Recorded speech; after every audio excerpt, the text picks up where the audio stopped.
नजरेत दिसणारे माझे शिक्षक व प्रेक्षक आणि चांगल्याप्रमाणे ओळखणाऱ्या माझ्या मित्रमैत्रिणींनो, माझे नाव रियाज मनोज पाटील आहे. मी इयत्ता दुसरी शिकतो.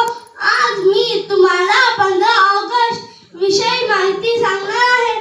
ती तुम्ही शांतपणे ऐका अशी माझी नम्र विनंती. ना धर्माच्या नावावर जगा, ना धर्माच्या नावावर मरा.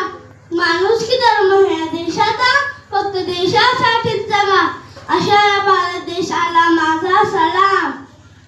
आजचा दिवस म्हणजे सर्वांचा आनंदाचा आणि